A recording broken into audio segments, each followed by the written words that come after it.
Hi நண்பா, this is சினிகா மன்றி. நம்மள நிறைய பேர் ப்ராங்க் வீடியோஸ் எல்லாம் பார்க்குறதுக்கு ரொம்பவே எக்ஸைட்டடாக இருப்போம். வீடியோஸை பார்த்து நம்ம சிரிச்சிட்டு இருப்போம். அது ஸ்கிரிப்டடாக இருக்க வரைக்கும் ஓகே. ஆனால் ஸ்கிரிப்டே இல்லாமல் உண்மையாக ஏதாவது ப்ராங்க் வீடியோ பண்ணி அதில் ஏதாச்சும் நடக்கக்கூடியது நடந்தால் எப்படி இருக்கும்? இந்த மூவியோட ஸ்டோரியுமே எக்ஸாக்ட்லி சேம் தான். 2-3 ஃப்ரெண்ட்ஸ் சேர்ந்து ப்ராங்க் பண்ணி அதை என்ஜாய் பண்ணுறாங்க. அதை அவங்களோட சோஷியல் மீடியா பேஜ்லேயுமே போஸ்ட் பண்ணுறாங்க. எல்லாமே கரெக்டாக தான் போயிட்டுருக்கு. ஆனால் ஒரு நாள் இவங்கள வச்சு ஒருத்தன் ப்ராங்க் பண்ணுறான். அந்த ப்ராங்கை பார்த்து நம்ம சிரிக்க மாட்டோம், ரொம்ப பயப்படுவோம். அப்படியான ப்ராங்க் இவங்க லாஸ்ட்டில் தப்பிச்சாங்களா இல்லையா, அதை சொல்லக்கூடிய கதை தான் டோன்ட் ஹேங் அப். நம்ம சேனலுக்கு யாரெல்லாம் புதுசாக வந்துருக்கீங்களோ அவங்க எல்லாருமே சப்ஸ்கிரைப் பண்ணிவிடுங்க. இந்த வீடியோக்கு ஒரு லைக் கொடுத்துக்கோங்க. படத்தோட ஸ்டார்டிங் சீனில் ஒரு லேடி மிட் நைட்டில் நல்லாவே தூங்கிட்டு இருக்காங்க. அப்போ அந்த லேடிக்கு ஒரு கால் வருது. நாங்கள் போலீஸ் ஸ்டேஷன்லேருந்து பேசுகிறோம், உங்கள் வீட்டை சரௌண்ட் பண்ணியிருக்கோம். எங்கள் வீட்டை எதுக்காக சரௌண்ட் பண்ணியிருக்கீங்க அப்படின்னு அந்த லேடி கேட்குறாங்க. இந்த டவுனில் இருக்க ஜெயிலிருந்து ஒரு கொடூரமான சைக்கோ அங்கே இருக்க காட்ஸ் எல்லாத்தையும் கொண்டுட்டு தப்பிச்சிருக்கான். அவன் அவங்க வீட்டுக்குள்ளே தான் இருக்கான்னு ஸ்ட்ரேஞ்சர் யாரோ கால் பண்ணி சொல்லியிருக்காங்க. உங்கள் வீட்டில் இருக்க லைட் எதையுமே போட்டுறாதீங்க. அதை கேட்டதுமே அந்த லேடிக்கு ஒன்றுமே புரியலை. ரொம்பவே பதட்டப்பட ஆரம்பிக்கிறாங்க. வீட்டில் யாரெல்லாம் இருக்கீங்க அப்படின்னு போலீஸ் கேட்குறாங்க. நானும் என் டாட்டர் மட்டும்தான் இருக்கோம். அது மட்டும் இல்லாமல் நான் மேலே இருக்கேன், என் பொண்ணு கீழ் ரூமில் இருக்கா. இப்போ நான் என்ன பண்ணுறது அப்படின்னு அந்த லேடி தலையை பிச்சுக்கிறாங்க. வெளியில் எங்கள் ஆளுங்க ஸ்னைப்பரோட வெயிட் பண்ணுறாங்க. ஓமேகட், அந்த சைக்கோ உங்கள் ஃபோனோட ரூமில் தான் போகிறான் அப்படின்னு அந்த போலீஸ் சொல்லவும் அந்த லேடி ரொம்பவே பதட்டப்பட்டு அவங்களோட ஃபோனையை கீழே போட்டுறாங்க. அது மட்டும் இல்லாமல் இன்னொரு முக்கியமான விஷயம்னு சொல்ல போகிறோம். நாங்கள் உங்களை ப்ராங்க் பண்ணோம் அப்படின்னு அந்த பசங்க சொல்கிறாங்க. எங்கே ஒரு செட் ஆஃப் ஃப்ரெண்ட்ஸை காட்டுறாங்க. இவங்களோட வேலை இது தான். இவனுங்க ஒரு சோஷியல் மீடியா பேஜ் வச்சுருக்கானுங்க. அதில் நிறைய பேரை ப்ராங்க் பண்ணி அவங்களோட பேஜில் அப்லோட் பண்ணிட்டு வராங்க. அங்கேருந்து இந்த படத்தோட மெயின் கேரக்டரை காட்டுறாங்க. அவனோட பேர் சாம். அவனோட வீட்டை யாரோ ஃபோட்டோ எடுத்துகிட்டு இருக்காங்க. இவனுக்கு என்னோட கேர்ள் ஃப்ரெண்டுக்கும் பிரேக்கப் ஆகிற சிச்சுவேஷனில் இருக்குது. அதை நினச்சிட்டு தம்பி ரொம்பவே சேடில் இருக்கான். அப்போ அவனோட லேப்டாப்பில் இஸிங்கிற ஒரு அக்கௌண்ட்லேருந்து ஃப்ரெண்ட்ஸ் ரிக்வஸ்ட் வருது. அப்போ அங்கே சாமோட ஃப்ரெண்ட் வரான். இவனோட பேர் பிராட்லி. இவனோட கேரக்டர் பற்றி சொல்லணும்னா இவனை பார்த்தாலே அடிக்கணும் போல இருக்கியா. அப்படி ஒரு கேரக்டர் தான் இவன். சும்மாவே இருக்க மாட்டான், யாராச்சும் வம்புழுத்துட்டே இருப்பான். இன்னும் நீ அவளை நினச்சி ஃபீல் பண்ணிகிட்டு இருக்க, ஒருத்தையை நினச்சி ஃபீல் பண்ணிகிட்டு இருக்கக்கூடாது அப்படின்னு ஆறுதல் சொல்லிகிட்டு இருக்கான். சாம் உண்மையாக அந்த பொண்ணை லவ் பண்ணிருக்கான் போல். சரி அப்போவா இன்றைக்கி ஒரு ப்ராங்க் பண்ணலாம் அப்படின்னு சொல்லி அங்கே பக்கத்தில் இருக்கிற பீஸா ஷாப்புக்கு கால் பண்ணுறான். அந்த பீஸா ஷாப்பில் தான் நம்ம சாமோட கேர்ள் ஃப்ரெண்டும் வேலை பார்த்துட்ருக்கா. சாம் கால் பண்ணாதன்னு திறக்க பார்க்குறான். ஆனால் பிராட்லி கால் பண்ணிடுறான். அந்த சைடில் இருந்துமே ஃபோனை யாரோ அட்டன் பண்ணுறாங்க. அவன் அந்த ஃபோனை அட்டன் பண்ணவங்க கிட்ட ரொம்பவே கிண்டலாக பேசுகிறான். அது மட்டும் இல்லாமல் பீஸா ஆர்டர் பண்ணிவிட்டு அவனோட அட்ரஸ் கொடுக்காம சாமோட வீட்டு ஆப்போசிட் வீட்டோட அட்ரஸை கொடுத்துட்றான். சாமுக்கு இவன் பண்ணுறது எதுவுமே சுத்தமாகவே பிடிக்கல. இன்னும் நிறைய பேருக்கு கால் பண்ணுறான். அதில் ஒருத்தர் கால் பண்ணி ப்ராங்க் பண்ணிகிட்டு இருக்கிறப்போ ரொம்பவே சந்தோஷமாக இருக்கீங்க போல். யாருக்காச்சும் கால் பண்ண வேண்டியது, கிண்டல் அடிக்க வேண்டியது, அவங்களெல்லாம் கொடூரமாக கொலை பண்ணணும்னு ஆசையாக இருக்குது அப்படின்னு அந்த ஃபோனில் இருக்கவர் சொல்கிறாரு. அதை கேட்டதுமே சாம் கொஞ்சம் பயப்படுறான். ஆனால் பிராட்லி உனக்கு அவ்வளோ தைரியம் இருந்தா எங்கள் வீட்டுக்கு வா, அப்போ பார்க்கலாம் அப்படின்னு சொல்கிறான். இவனுங்க ஆர்டர் பண்ண பீஸாவோட லொக்கேஷனுமே பக்கத்தில் காட்டுது. அப்போ இந்த பிராட்லி ஆப்போசிட் வீட்டில் இருக்க லேண்ட்லைனுக்கு கால் பண்ணுறான். அந்த வீட்டில் ஆல்ரெடி ஒரு வயசானவர் இருக்கார். அவர் கொஞ்சம் சைக்கோ மாதிரி. நாங்கள் போலீஸ் ஸ்டேஷன்லேருந்து பேசுகிறோம், இப்போலாம் திருடனுங்க சேல்ஸ் பாய்ஸ் பீஸா டெலிவரி பண்ணுறோம் அப்படின்னு சொல்லிட்டு வீட்டுக்குள்ளே வந்து இருக்க எல்லா பொருளையுமே எடுத்துகிட்டு போகிறாங்க. அப்படி இன்னைக்கு உங்கள் ஏரியாவில் யாரோ ஒருத்தர வீட்டில் திருட போகிறதா தகவல் கிடைச்சிருக்கு, அதால் ரொம்பவே கேர்ஃபுல்லாக இருந்துக்கோங்க அப்படின்னு சொல்கிறான். அந்த டைமில் அந்த பீஸா டெலிவரி பண்ணுற பையன் காலிங் பெல் அமுக்குறான். இவனுங்க வீட்டில் இருந்து கேமராவில் ரெக்கார்ட் பண்ணிட்டு இருக்கானுங்க. அவர் பீஸா டெலிவரி பண்ண பையனை திருடன் நினைச்சு அவங்க வீட்டில் இருந்து ஒரு பேட் எடுத்து அப்படின்னு சொல்றாரு. அந்த பையன் ரொம்பவே பாவம், தப்பிச்சா போதும் அப்படின்னு அவனோட கார் எடுத்துட்டு அங்கிருந்து கிளம்பிடுறான். அவன் கார்ல ஏறப்போ சாமோட வீட்டு ஜன்னல் இருந்து யாரோ ரெக்கார்ட் பண்றதை பார்த்துடுறான். எந்த பையனுமே ஒரு டைம்ல சாமோட டீம்ல தான் இருந்திருக்கான். கொஞ்சம் கொஞ்சமா இவனுங்க பிராங்க்னு சொல்லிட்டு ரொம்பவே அட்ராசிட்டி பண்ண ஆரம்பிச்சிருக்கானுங்க. அது பிடிக்காம இந்த பையன் அந்த டீம்ல இருந்தே விலகி இருக்கான். சாமோட வீட்டுக்கு வந்து பச்சை பச்சையா கேட்டுட்டு போறான். இவனுங்களுமே பீஸாவை சாப்பிட்டுட்டு பேசிட்டு இருக்கானுங்க. அப்போ இவங்களோட லைன்ல எனக்கு ஒரு கால் வருது. அந்த ஃபோனில் ஆல்ரெடி ரூடா பேசினார்ல அவர் தான் பேசுகிறாரு. அதே நாள் திரும்பவும் கால் பண்ணவும் சாமுக்கு ரொம்பவே ஷாக்காக இருக்குது. ஏன்னா இவனோட ஃபோனில் இருந்து கால் பண்ணால் ரிசீவர் சைடில் நம்பர் கேட்டது. அந்த ஃபோனை அட்டன் பண்ணி பிராட்லி தான் பேசுகிறான். அந்த சைடில் இருக்க அந்த பர்சனுமே சும்மா இல்லை, பிராட்லியை ரொம்பவே ட்ரிகர் பண்ணுற மாதிரி தான் பேசுகிறாரு. கோவத்தில் பிராட்லியுமே ஃபோனை கட் பண்ணிடுறான். கட் பண்ணாலுமே திரும்ப அந்த நம்பர்லேருந்து கால் வந்துகிட்டே இருக்குது. ஆனால் அவனுக்கு அட்டன் பண்ணுற மாதிரியே இல்லை. டைமுமே கொஞ்சம் கொஞ்சமாக போகுது. இவனுக்கு அங்கே இருக்க பேரை குடிச்சிட்டு கேமரா எடுத்து ரெக்கார்ட் பண்ண ஆரம்பிக்கிறாங்க. போதையில் நாங்கள் இன்றைக்கி ஒருத்தர் கால் பண்ணோம், அவர் ரொம்பவே தைரியசாலி தான் போல், திரும்ப என் நம்பருக்கு கால் பண்ணிகிட்டு இருக்கான். இப்போ நம்ம அவனுக்கு கால் பண்ணலாம் அப்படின்னு சொல்லிட்டு ஃபோன் எடுத்து அந்த பர்சனுக்கு கால் பண்ணுறான். இந்த பிராட்லியுமே போதையில் என்ன பேசுகிறோன்னு தெரியாமல் வளவலா கொலகலான்னு பேச ஆரம்பிக்கிறான். அந்த சைட்லேருந்து அந்த பர்சன் பிராட்லின்னு அவனோட பேரையே சொல்கிறாரு. இவன் பேர் பிராட்லின்னு உங்களுக்கு எப்படி தெரியும் அப்படின்னு சாம் கேட்குறான். அவன் பேர் மட்டும் இல்லை, அவனோட A to Z எல்லாமே எனக்கு தெரியும் அப்படின்னு சொல்கிறாரு. அவனோடது மட்டும் இல்லை, உன்னோடது எல்லாமே தெரியும் அப்படின்னு சொல்கிறாரு. இந்த செகண்டில் சாமோட வீட்டு ஸ்ட்ரீட், பிராட்லியோட வீட்டு ஸ்ட்ரீட், அங்கே என்னென்னலாம் நடக்குது அப்படிங்கிறது எல்லாமே சொல்கிறான். அவங்க 2 பேருக்குமே ப்ராங்க் பண்ணுறது நான் ரொம்பவே பிடிக்கும்ல, எனக்கு நம்ம ஒரு ப்ராங்க் பண்ணலாம், அந்த ப்ராங்கை நீங்கள் வாழ்க்கையிலேயே மறக்க மாட்டீங்க அப்படின்னு சொல்லிட்டு அந்த பர்சன் ஃபோனை கட் பண்ணிட்டுருக்காரு. ஃபோன் கட்டான அடுத்த செகண்டே அவனோட டோரை யாரோ தட்டுறாங்க. கையில் கிடைக்கிற பொருளை எடுத்துகிட்டு யாராக இருந்தாலும் பார்த்துக்கலாம் அப்படின்னு சொல்லி கொஞ்சம் கொஞ்சமாக கதவு பக்கத்தில் போய் கதவை ஓப்பன் பண்ணுறானுங்க. கதவை ஓப்பன் பண்ண வந்திருக்கிறது சாமோட கேர்ள் ஃப்ரெண்ட் பேட்டன். சாமோட வீட்டு அட்ரஸ்லேருந்து பீஸா ஆர்டர் பண்ணதா, அதை போன பீஸா எடுத்துகிட்டு வந்திருக்கா. சாமுக்கு இல்லைன்னு சொல்ல முடியல. ஆமாம், நான் தான் ஆர்டர் பண்ணேன், நான் உங்ககிட்ட கொஞ்சம் பேசலாமா அப்படின்னு கேட்குறான். அதை பொண்ணுமே ஒத்துக்கிறா. அவங்க 2 பேரும் அங்கே இருக்க ஒரு ரூமில் போய் தனியாக பேசுகிறாங்க. ஆனால் அந்த பிராட்லி இப்போவுமே அவங்க என்ன பேசுகிறாங்க அப்படிங்கிறத ஒட்டு கேட்டுட்டு இருக்கான். ஒட்டு கேட்டது மட்டும் இல்லாமல் வீடியோவுமே ரெக்கார்ட் பண்ணுறான். அந்த பொண்ணுக்கு சாமை சுத்தமாகவே பிடிக்கல போல் இருக்கு. ஆனால் சாமுக்கு அந்த பொண்ணை ரொம்பவே பிடிச்சிருக்கு. சாம் இந்த ரிலேஷன்ஷிப்பை கண்டினியூ பண்ணலாம்னு பார்க்குறான். ஆனால் அந்த பொண்ணுக்கு சுத்தமாகவே பிடிக்கல. அந்த பொண்ணுமே சாமோட பேசிட்டு அங்கேருந்து கிளம்புறான். அவள் போன அடுத்த செகண்டே அங்கே கால் வருது. அவன் கேர்ள் ஃப்ரெண்ட் ரொம்பவே அழகாக இருக்கால அப்படின்னு சொல்கிறாரு. அதை கேட்டதுமே சாமுக்கு தூக்கி வாரி போடுது. உனக்கு என்னதான் பிரச்சனை, ஏன் இப்படி பண்ணுற? பசங்களா ரொம்ப கோவப்படாதீங்க, இப்போலேருந்து என்னோட பேர் மிஸ்டர் லீ அப்படின்னு வச்சுக்கோங்க அப்படின்னு சொல்கிறது. நம்ம இந்த செகண்ட்லேருந்து ஒரு கேம் விளையாட போகிறோம். அந்த கேமோட பேர் டோன்ட் ஹேங் அப், அதாவது ஃபோனை கட் பண்ணக்கூடாது. நான் சொல்கிற எல்லாத்தையுமே பண்ணிட்டீங்கன்னா உங்கள் 2 பேரில் ஒருத்தராச்சும் உயிர் தப்பிப்பீங்க. அந்த பர்சன் பேசிகிட்டு இருக்கிறப்போவே பிராட்லி ஃபோனை கட் பண்ண வரான் அப்படிங்கிறது அந்த பர்சனுக்கு தெரியுது. ஃபோனை கட் பண்ணதுக்கப்புறம் என்ன நடந்தாலும் அதுக்கு நான் பொறுப்பு இல்லை அப்படின்னு அந்த பர்சன் சொல்கிறாரு. சாம் ரொம்பவே பயப்படுறான். ஆனால் அந்த பிராட்லி ஃபோனை கட் பண்ணிடுறான். ஃபோனை கட் பண்ணிவிட்டு அந்த சோஃபாவில் உட்காந்து 2 பேரும் பேசிகிட்டு இருக்காங்க. இவனை நமக்கு தெரிஞ்ச ஒருத்தன் தான், நம்மளை நல்லாவே கலாய்க்கிறான் அப்படின்னு பிராட்லி சொல்கிறான். பிராட்லி பேசிகிட்டு இருக்கிறப்போ அவனோட ஃபோனுக்கு ஒரு மெசேஜ் வருது. ஃபர்ஸ்ட் அண்ட் லாஸ்ட் வார்னிங், இதுக்கப்புறம் நீங்கள் ஃபோனை கட் பண்ணிங்கன்னா என்னோட கேமை நான் உண்மையாக ஸ்டார்ட் பண்ணிடுவேன் அப்படின்னு அதே பர்சன் தான் மெசேஜ் பண்ணியிருக்காரு. இவனுக்கு எப்படி அவன் நம்பர் தெரிஞ்சிருக்கும் அப்படின்னு சாம் கேட்கவும், இப்போ எனக்கு புரியுது அப்படின்னு பிராட்லி சிரிக்கிறான். என்னமே அதை புரியலை, நம்ம அட்ரஸ், நம்ம ஃபோன் நம்பர் எல்லாமே தெரிஞ்ச ஒருத்தன் யார், எல்லாம் அந்த மூஸ்லியோட வேலை தான். அதான் இப்போ பீஸா டெலிவரி பண்ண வந்தால அந்த பையன். அதை கேட்டு சாமுமே கொஞ்சம் ரிலாக்ஸ் ஆகுறான். அப்போது பிராட்லியோட ஃபோனுக்கு ஒரு பிக்சர் மெசேஜ் வருது. அதில் நான் மோஸ்ட்லி இல்லை, வேற ஏதாச்சும் கெஸ் பண்ணுங்க அப்படின்னு வருது. நம்ம பேசுனது எப்படி அவனுக்கு கேட்டிருக்கோம் அப்படின்னு கொஞ்சம் குழப்பமாகுது. அந்த மெசேஜில் அந்த பிக்சரை ரொம்பவே டீப்பாக பார்க்குறாங்க. அந்த பிக்சரில் ரிஃப்ளெக்ஷனில் யாரோ ஒருத்தர் உட்காந்துட்டு இருக்கிற மாதிரி இருக்கு.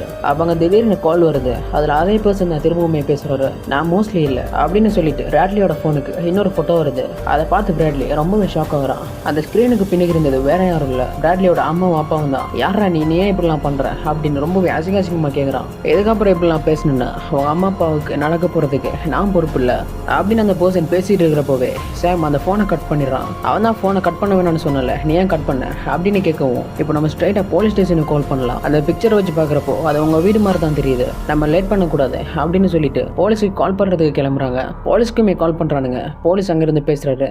இவனுங்க ரொம்பவே பதட்டத்தில் ஏதேதோ பேசுகிறானுங்க.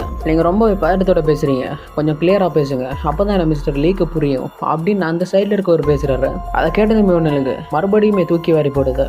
சாம் அந்த ஃபோனை கட் பண்ணிட்டு திரும்பவுமே போலீஸ்க்கு கால் பண்ணுறான். எத்தனை வாட்டி போலீஸுக்கு கால் பண்ணாலுமே அந்த மிஸ்டர் லீ தான் பேசுகிறாரு. நீங்கள் 1000 வாட்டி இல்லை 1,00,000 வாட்டி கால் பண்ணாலும் அது என்கிட்ட தான் வரும், நீங்கள் என்கிட்ட இருந்து தப்பிக்கவே முடியாதுடா அப்படின்னு மிஸ்டர் லீ சொல்கிறாரு. பிராட்லியோட அம்மாவோட கழுத்தில் கத்திய வச்சு, நான் சொல்லாத ஒரு விஷயத்தை நீங்கள் செஞ்சாலும், இந்த வீட்டை விட்டு வெளியே போகணும்னு நினைச்சாலும் உங்கள் அம்மாவை இங்கேயே கொண்டு போட்டுருவேன் அப்படின்னு மிஸ்டர் லீ சொல்கிறாரு. இவன் நம்மளை எதை வச்சு பார்த்துட்டு இருக்கா அப்படின்னு சாம் யோசிக்கிறான். அப்போ தான் சாமுக்கு ஒன்று ஸ்ட்ரைக் ஆகுது. அவன் லேப்டாப்போட கேமராவை ஹேக் பண்ணி தான் நம்மளை பார்த்துட்டு இருக்கான்னு புரியுது. அந்த லேப்டாப்போட கேமரா முன்னாடி போயிட்டு உனக்கு என்னதான் வேணும் அப்படின்னு 2 பேரும் கேட்குறாங்க. மற்ற அப்பாவி மக்களை கலாய்ச்சி டிஸ்டர்ப் பண்ணி நீங்கள் அதில் ஃபேம் ஆகிக்கிறீங்க. எனக்கு நான் பண்ண போகிற ப்ராங்கில் அவங்க 2 பேரில் ஒருத்தன் தான் உயிரோடு இருப்பாங்க அப்படின்னு சொல்லிட்டு இருக்கிறப்போ கீழே ஹாலில் இருக்க டிவியில் ஏதோ சத்தம் கேட்குது. இவனுங்களுமே கீழே வந்து பார்க்குறானுங்க. அதில் ஒரு விஷுவல் தெரியுது. அந்த டிவியில் தெரியுற வீடியோவில் பீஸா டெலிவரி பண்ண வந்த அந்த பையன் இருக்கான். அவனோட தலையில் ஒரு பேக்கை வச்சு மூச்சையை விட முடியாத அளவுக்கு இறுக்கி கட்டுறான். இவனுங்க 2 பேருமே கத்துறானுங்க, தயவு செஞ்சு அவனை விட்டுரு அப்படின்னு. அவன் கொஞ்சம் கூட மூச்சு விட முடியாமல் அங்கேயே செத்து போகிறான். அந்த மிஸ்டர் லீ சாம் கிட்ட விஷுவலை சேஞ்ச் பண்ணி பிராட்லியோட அப்பா அம்மாவை காட்டுறான். இவனுக்கு 2 பேருமே என்ன பண்ணுறதுன்னு ஒன்றுமே தெரியாமல் இருக்கிறப்போ அந்த வீட்டோட பவர் ஆஃப் ஆகுது. அந்த டைமில் மேலே ஏதோ சத்தம் கேட்குது. மேலே என்ன சத்தம்னு பார்க்குறதுக்கு சாம் மேலே போகிறான். சாம் மேலே போய் செக் பண்ணிட்டு இருக்கிற டைமில் மிஸ்டர் லீ பிராட்லி கிட்ட பேசுகிறான். அவனை பார்த்த ரொம்பவே பாவமாக இருக்குது. வேணா நான் உனக்கு ஒரு சான்ஸ் தரேன், நான் அம்மாவை விட்டுறேன், உன் அப்பாவுமே விட்டுறேன், ஆனால் நீ எனக்காக உன் ஃப்ரெண்டை கொலை பண்ணணும், அதாவது சாமை கொலை பண்ணணும் அப்படின்னு சொல்கிறாரு. கீழே பிராட்லி மிஸ்டர் லீ கிட்ட பேசிட்டு இருக்கிறப்போ மேலே இருந்து சாம் மோஸ்ட்லி வெளியில தான் இருக்கான் அப்படின்னு கத்திக்கிட்டு கீழே ஓடி வரான். சாம் அவசரமாக ஓடி போய் அவனோட டோரை ஓப்பன் பண்ணுறான். அந்த மிஸ்டர் லீ என்ன பண்ணியிருக்காருன்னா ஒரு கயிறு எடுத்து மோஸ்ட்லியோட கழுத்துல இறுக்கி காட்டிட்டு சாம் டோர் ஓபன் பண்ணா அவனோட கழுத்து இருக்கிற மாதிரி செட் பண்ணி வச்சிருக்காரு. ஸோ சாமுமே டோர் ஓபன் பண்ணிருக்கான். அவனோட கழுத்து கொஞ்சம் கொஞ்சமா இருக்குது. மோஸ்ட்லியுமே அங்கேயே கழுத்து வெட்டப்பட்ட மாதிரி செத்து போறான். இதை பார்த்ததுமே சாமுக்கு ரொம்பவே கோவம் வருது. அவன் அண்ணா இன்னைக்கு பார்த்துடலாம் அப்படின்னு சொல்லி பிராட்லியை கதவை போட்டு சொல்றான். அப்போ அந்த டைம் மிஸ்டர் லீ கால் பண்றாரு. சாம் அந்த போனை அட்டென்ட் பண்ண வேணாம் அப்படின்னு சொல்றான். ஆனா பிராட்லி சாம் சொல்ற எதையுமே கேட்காம அந்த போன் எடுத்து ஸ்பீக்கர்ல கூட போடாம தனியாக அவன் கொண்டு போய் கதைக்கிறான். சாமுமே கோவத்துல ஏன் நீ அப்படி பண்ற, போனை ஸ்பீக்கர்ல போடு, அவன் என்ன பேசுறான் அதை நானுமே கேட்கணும் அப்படின்னு கத்தி பேசுறான். பிராட்லி சாம் பேசுறது எதையுமே கேட்காம மிஸ்டர் லீ கிட்ட பேசிட்டு அந்த போனையுமே கட் பண்றான். அவன் ஃபோனில் என்ன சொன்னான் அப்படின்னு திரும்ப சாம் கேட்டுகிட்டே இருக்கான். அவனை கொல்ல சொன்னான். உன்னை கொன்னா தான் என் அப்பா அம்மா விடுவானா அப்படின்னு சொல்லிட்டான் அப்படின்னு பிராட்லி சொல்கிறான். அவனை கொன்னா கூட அவன் என் அப்பா அம்மா விடுவான் அப்படிங்கிறதுல எனக்கு சுத்தமாகவே நம்பிக்கை இல்லை. ஸோ நம்ம முதல்ல இந்த வீட்டை விட்டு கிளம்புவோம் அப்படின்னு பிராட்லி சொல்கிறான். சரி நம்ம 2 பேருமே வெளியில் போயிடலாம் அப்படின்னு சொல்லிட்டு வெளியில் கிளம்ப போகிறப்போ சாமோட வீட்டு டிவியில் அவனோட டோர் வெளியில் இருக்கிற மாதிரி கேமராவில் தெரியுது. என் வீடு தெரியுதுன்னா அவன் வெளியில் இருக்க தான் வாய்ப்பு இருக்குது. நம்ம இப்போ வெளியில் போனோம்னா அவன் நம்மளை கொல்றதுக்கும் வாய்ப்பு இருக்குது அப்படின்னு சாம் சொல்லிட்டு இருக்கிறப்போ அந்த கேமரா கொஞ்சமாக திரும்புது. அந்த சைடில் சாமோட ஃப்ரெண்ட் பேட்டன் நின்றுட்டு இருக்கா. இவன் வீட்டுக்கு போகாம இன்னும் இங்கே என்ன பண்ணிட்டு இருக்கா அப்படின்னு சாம் வெளியில் போய் பார்க்குறான். ஆனால் வெளியில் யாருமே இல்லை. திரும்பவுமே உள்ள வந்து டிவியில் பார்க்குறான். ஆனால் அங்கே பேட்டன் இருக்கா. அந்த மிஸ்டர் லீ பேட்டனை அடித்து அங்கேருந்து இழுத்துட்டு போயிட்டு இருக்கான். சாம் கோவத்தில் கத்துறான். நம்ம இப்போ என்ன பண்ணுறது அப்படின்னு தலையை பிச்சுக்கிறான். நம்ம என்ன பண்ணாலுமே அவன் செய்ய வேண்டியதை செஞ்சு தான் தீருவான். ஸோ நம்ம உயிரையாச்சும் காப்பாற்றிக்குவோம், வா நம்ம இங்கேருந்து போயிடலாம் அப்படின்னு பிராட்லி சொல்கிறான். ஆனால் சாமால் அவனோட கேர்ள் ஃப்ரெண்டை விட முடியல. பிராட்லி வெளியே போக ட்ரை பண்ணுறான். ஆனால் சேம் விட மாட்டான். ஸோ அங்கேயே 2 பேரு கூடயுமே கை கலப்பக ஆரம்பிக்குது. அங்கே நடந்த சண்டையில் பிராட்லிக்கு ரொம்பவே அடிபடுறது. அவனோட வயிற்றிலிருந்து ரத்தமும் வருது. பிராட்லியுமே மயங்கிடுறான். அப்போ ஹாலில் இருக்க டிவி ஆன் ஆகுது. அந்த டிவி ஸ்க்ரீனில் சாமோட கேர்ள் ஃப்ரெண்ட் இருக்கா. அந்த பொண்ணோட மூஞ்சை அடித்து உடச்சி வச்சுருக்கான். நான் அப்போவே என் ஃப்ரெண்டுக்கு ஒரு சான்ஸ் கொடுத்தேன், ஆனால் அதை அவன் யூஸ் பண்ண முடியல. நான் அப்போவே என் ஃப்ரெண்டுக்கு ஒரு சான்ஸ் கொடுத்தேன், ஆனால் அவனுக்கு யூஸ் பண்ண தெரியலை.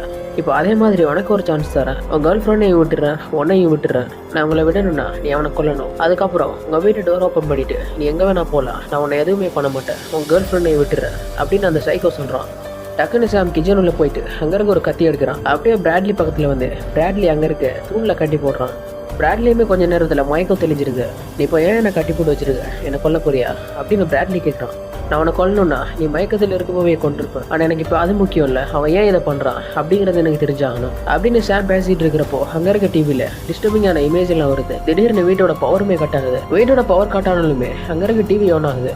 அதில் அம்மா அப்பா கூட ஒரு சின்ன குழந்தை ஜாலியாக விளையாடிட்டு இருக்கிற மாதிரி ஒரு வீடியோ பிளே ஆகுது. அந்த வீடியோவில் இருக்கிற குழந்தைய எங்கேயோ பார்த்த மாதிரி சாமுக்கு ஞாபகம் இருக்கு. அப்போ தான் காட்டுறாங்க படத்தோட பிகினிங்ல சாமுக்கு ஒரு ஃப்ரெண்ட் ரிக்வெஸ்ட் வந்திருக்குல்ல. இப்போ வீடியோவில் பிளே ஆன அந்த குழந்தையோட ஃபோட்டோ தான் அதோட டிபிலையுமே இருக்கு. சாமுமே அந்த ப்ரொஃபைலை வந்து செக் பண்ணி பார்க்குறான். அந்த பேஜ் ஃபுல்லாவுமே சாம் பிராட்லி 2 பேரோட ஃபோட்டோஸ் தான் இருக்கு. அந்த பேஜில் ஒரு வீடியோவும் இருக்கு. அதில் பேட்டன் வீடியோ 3 அப்படின்னு போட்டிருக்கு.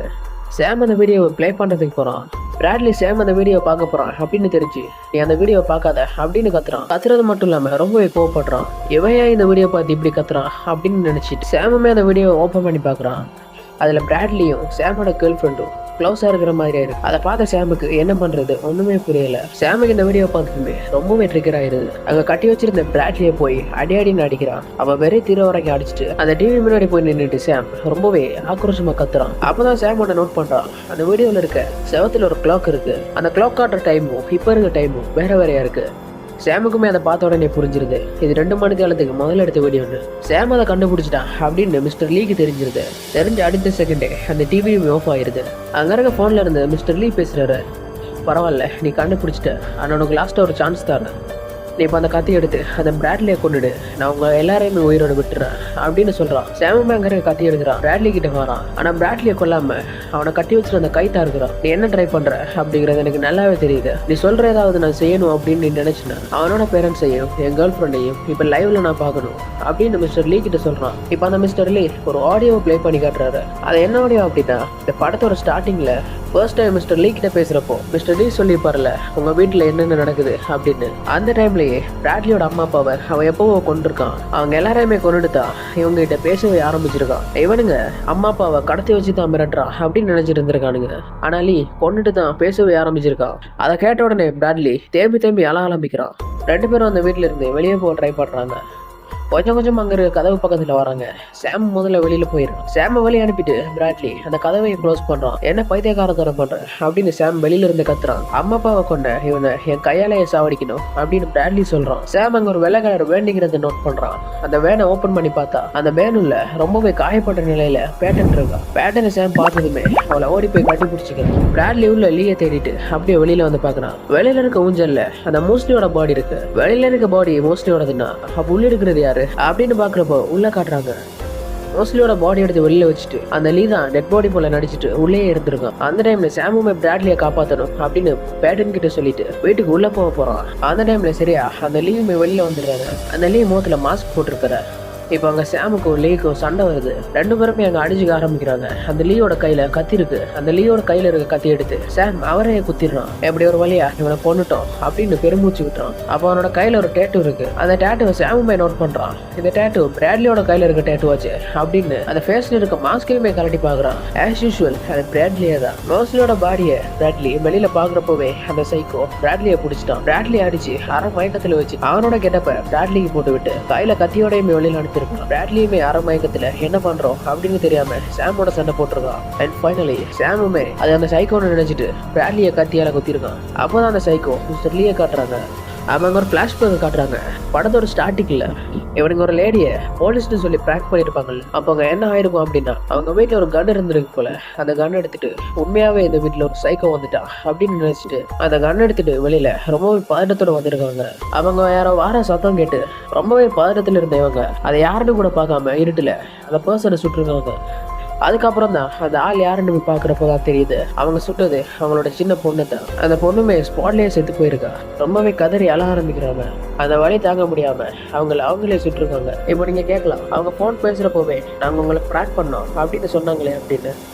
இவனுக்கு நாங்கள் ப்ராக் பண்ணுறோம் அப்படின்னு சொன்னப்போ நீங்கள் பார்த்தீங்கன்னா அவங்களோட ஃபோன் கீழே விழுந்திருக்கும். லவுட் ஸ்பீக்கருமே போடாதல அவனுக்கு சொன்ன எதுவுமே உங்களை கேட்கல. நிஜமாவே ஒரு சைக்கோ வந்திருக்கா அப்படின்னு தான் நினைச்சிட்டு இருந்திருக்காங்க. அந்த லேடியோட ஹஸ்பண்ட் தான் மிஸ்டர் லீ. வெறும் சோஷியல் மீடியா ரீச்காக அநியாயமா ஒய்ஃபையோ தன்னோட பொண்ணையோ அவர் இழந்திருக்காரு. எனக்கு நடந்த அதே வழியை உங்களுக்கும் தரணும்னு நினைச்சு அப்படின்னு சொல்லிட்டு சாமோட கழுத்துல காலை வச்சு பிரிச்சிட்டு இருக்காரு. அதை பார்த்து பேட்டனுமே அங்கிருந்து கத்துறா. அவன் சடனாக அங்கே சீனை கட் பண்ணுறாங்க. சாம் வீட்டுக்குள்ளே இருக்கான். அவனோட ஒரு கையில் கத்தி இருக்கு, இன்னொரு கையில் கன் இருக்கு. சாம் அவன் கொல்லலை. சாமுமே மயக்கத்தில் இருந்து கண்ணை முடிக்கிறான். வெளியில வந்து பார்க்குறான். அங்கே வெளியில மோஸ்ட்லி பிராட்லி கடைசியா பேட்டனோட பாடியுமே இருக்கு. பேட்டனை பார்த்ததுமே கதறி அழ ஆரம்பிக்கிறான். அப்போ அந்த இடத்துல ஏகப்பட்ட போலீஸ் வந்து சாமோட வீட்டை ரவுண்ட் அப் பண்ணுறாங்க. சாமோட கேர்ள் ஃப்ரெண்ட் போயிட்டு அவனையும் சீட் பண்ணிட்டு அவனோட ஃப்ரெண்ட் கூடவே இருந்திருக்கான். அதை தெரிஞ்ச சாம் அவங்க ரெண்டு பேரையுமே கொண்டிருக்கான். ஃப்ரெண்டை மட்டும் கொலை பண்ணாம அவங்களோட அம்மா அப்பாவுமே கொலை பண்ணியிருக்கான். அந்த டைம் பீஸா டெலிவரி பண்ண வந்து அந்த மோஸ்ட்லி அவன் இது எல்லாத்தையுமே பார்த்துருக்கான். அதால அவனையுமே கொலை பண்ணியிருக்கான். அப்படின்னு அழகா கேஸை சாம் பக்கம் டிவைட் பண்ணிட்டாரு. Master plan. போலீஸுமே கடைசியா சாம் அரெஸ்ட் பண்றாங்க. அங்கே இந்த படமுமே முடியுது. வீடியோ எப்படி இருந்துச்சு? பிடிச்சிருந்தா நம்ம வீடியோக்கு ஒரு லைக் கொடுங்க. வேற என்ன மூவிஸ் பண்ணலாம் அப்படிங்கிறத கமெண்ட்ல சொல்லிட்டு போங்க. பிளான் பண்றவங்க யாராச்சும் உங்களுக்கு தெரிஞ்சா அவங்களுக்கு இந்த வீடியோவை ஷேர் பண்ணுங்க. பிடிச்சிருந்தா லைக் பண்ணுங்க, ஷேர் பண்ணுங்க, கமெண்ட் பண்ணுங்க. இன்னும் சந்திக்கிறேன். பாய்.